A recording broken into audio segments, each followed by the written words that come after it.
বিসমিল্লাহির রহমানির রহিম। সম্মানিত উপস্থিত মুসলিম তাওহীদি জনতা, আসসালামু আলাইকুম ওয়া রাহমাতুল্লাহ। আজ দুঃখ ভারাক্রান্ত মন নিয়ে আপনাদের সামনে হাজির হয়েছি। আপনারা ইতিমধ্যে অবগত রয়েছেন, গাজায় ফিলিস্তিনিদের উপর ইসরায়েলি ইহুদি যে নৃশংস হত্যাযজ্ঞ চালাচ্ছে, বর্বরোচিত হামলা হচ্ছে, শিশু হত্যা, হাসপাতালে হামলা, শিক্ষা প্রতিষ্ঠানে হামলা, এমনকি আশ্রয় কেন্দ্র ও বৃদ্ধাশ্রম সহ সমস্ত জায়গায় তারা তাদের নিঃস্বার্থ জঘন্য অপরাধ চালিয়ে যাচ্ছে। আপনাদের আরো অবগতির জন্য জানাচ্ছি যে আমাদের ফিলিস্তিনি মুসলিম ভাইরা খাবার, পানি, এমনকি ঔষধ ও চিকিৎসা পাচ্ছে না। বিশ্বের সমস্ত মুসলিম কান্ট্রির মধ্যে বৃহত্তম শক্তিধর রাষ্ট্রগুলো নীরব ভূমিকা পালন করছে, যাহা অত্যন্ত দুঃখজনক। ইসলামিক রাষ্ট্রগুলোতে যখন কোন রাষ্ট্রনায়ক শক্তিধর হয়ে উঠেছিল, তখনই তাদেরকে ইসলাম বিরোধী শক্তিগুলো একত্রিত হয়ে ধ্বংস করে দিয়েছে। যেমন ইরাকের প্রেসিডেন্ট সাদ্দাম হোসেনকে হত্যা করা হয়েছে, লিবিয়ার প্রেসিডেন্ট মোহাম্মদ গাদ্দাফিকে হত্যা করা হয়েছে, আফগানিস্তানের ওসামা বিন লাদেনকে হত্যা করা হয়েছে, ইরানের সেনাপ্রধান সুলাইমানকে হত্যা করা হয়েছে, ইরানের প্রেসিডেন্ট ইব্রাহিম রাইসিকে হত্যা করা হয়েছে।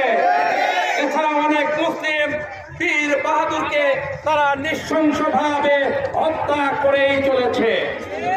বিরোধী রাষ্ট্রগুলো ইহুদি তাণ্ডব চালানোর সহযোগিতা করছে, তাদের অস্ত্র যোগান দিচ্ছে, খাদ্য সহায়তা করছে, এমনকি অর্থ সহযোগিতা করছে। আমরা মর্মাহত, জাতিসংঘ নির্বিকার, দুই একটি যুদ্ধ বন্ধের বক্তব্য ছাড়া তাকিয়ে তারা দেখছে। আমরা বিশ্বের সকল মুসলিম রাষ্ট্রের মুসলমান ভাইদের বলতে চাই, আপনারা একতাবদ্ধ হয়ে ইসরায়েলি ইহুদিদের সকল পণ্য বয়কট করে তাদের অর্থনৈতিক সহযোগিতা বন্ধ করে দেন। ফিলিস্তিনিদের উপর ইহুদিদের বর্বরোচিত হামলায় যে সকল তাওহীদি মুসলিম জনতা শহীদ হয়েছে, আমরা তাদের জন্য একেবারে জানাজা পড়ছি। আমরা বহির্বিশ্বের ক্ষমতাশীল রাষ্ট্রদের জানিয়ে দিতে চাই, ফিলিস্তিনিদের উপরে যদি হামলা চলে আর যদি কোনো মুসলিম শহীদ হয়, কেউ যদি আহত হয়, মসজিদুল আল আকসার উপরে যদি হামলা চালানো হয়, সেখানে বোমা ফাটানো হয়, তবে মনে রাখবা সারা বিশ্বের মুসলিম বসে থাকবে না। মুসলিমরা বীরের জাতি, সেখানে শহীদের মর্যাদা মুসলিমরাই পেয়ে থাকে। লিল্লাহে তাকবীর, আল্লাহু আকবার বলে আল্লাহর ধরেতে জিহাদের মাঠে জয়লাভ করে থাকে মুসলিম জাতি। সেই জাতি বসে থাকবে না। আমরা বাঙালি মরতে শিখেছি, আমরা আন্দোলনে পারদর্শী। সরকারি ভাবে যুদ্ধে যাওয়ার অনুমতি পেলে আমরা চলে যাব ইনশাআল্লাহ।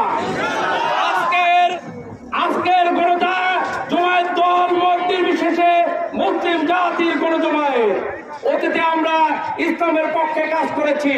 আমাদের শেষ বিন্দু রক্ত থাকতে আমরা তা চালিয়ে যাবো ইনশাআল্লাহ। পাবনা মেডিকেল কলেজ এন্ড হাসপাতাল চত্বরে আজকের ফিলিস্তিনিদের পক্ষে সমাবেশ, মানববন্ধন ও প্রতিবাদ সবাই এসেছেন। আমি আমার পক্ষ থেকে, হিমায়তপুরবাসীর পক্ষ থেকে ধন্যবাদ, অভিনন্দন জানাচ্ছি। সেই সাথে বজ্রকণ্ঠে আওয়াজ তুলুন, লিল্লাহে তাকবীর, লিল্লাহে তাকবীর, ফিলিস্তিন, ফিলিস্তিন, ফিলিস্তিনের রক্ত, ফিলিস্তিনের রক্ত, শক্ত হাতে অস্ত্র ধরো, শক্ত হাতে অস্ত্র ধরো, মসজিদুল আল আকসা রক্ষা করো, মসজিদুল আল আকসা রক্ষা করো, দিন ইসলাম, দিন ইসলাম, দিন ইসলামের আলো, আমার নেতা তোমার নেতা, আমার নেতা তোমার নেতা।